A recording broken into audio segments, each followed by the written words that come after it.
যাদের সাথে রক্তের সম্পর্ক ছিল তারা হয়তো আজ জানেও না আমি বেঁচে আছি না মরে গেছি, তারা আমার খোঁজ নেওয়ারও প্রয়োজন মনে করে না। তোমরা ভাবছো না হঠাৎ করে এই কথাটা কেন বলছি।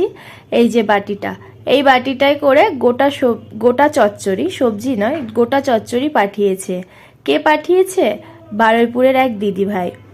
তো মানে দাদা আর আমার বর একই অফিসে চাকরি করে, সেই সূত্রে আমাদের পরিচয়। তো দেখো আমাকে ফোন করেছিল যে প্রিয়া তোমাদের মধ্যে গোটা সবজি আছে। আমি বললাম না দিদিভাই নেই। সেটা শুনে দিদিভাই আজকে দাদা যখন অফিসে এসছে তখন দিদিভাই দাদার কাছে পাঠিয়ে দিয়েছে যে ওদের নেই, ও একটু খাবে। সত্যি কথা বলতে আমি কিন্তু কখনোই এই গোটা চচ্চড়ি খাইনি, মানে আমাদের মধ্যে নেই সেই কারণে আমি খাইনি। তাই ও যখন আমার হাতে বাটিটা দিল তখন আমি ভাবলাম যে একটুখানি টেস্ট করে দেখি। তো টেস্ট করতে গিয়ে এতটাই ভালো লাগলো যে একবারের জায়গায় 3-4 বার খেয়ে নিলাম। অসাধারণ লাগলো।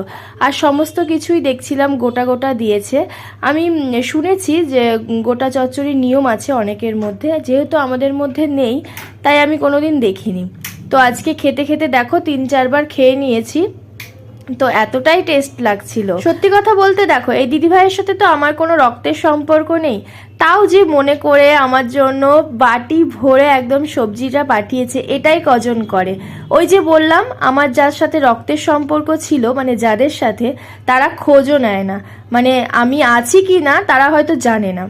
যাই হোক ওসব কথা বাদ দাও, ওসব কথা মনে করলে অনেক কিছুই মনে করা হয়ে যাবে। আর আমি দুপুরে আজকে বেশি কিছু করব না, দেখলে তো আমার চোখ মুখ বসা, শরীরটা খুব খারাপ, ঠান্ডা জ্বরে ভুগছি। আমি ভেবেছিলাম একটু সবজি করব, তা দিদি যখন ফোন করলো, ফোন করে বলল, সেই কারণে আর সবজি করিনি।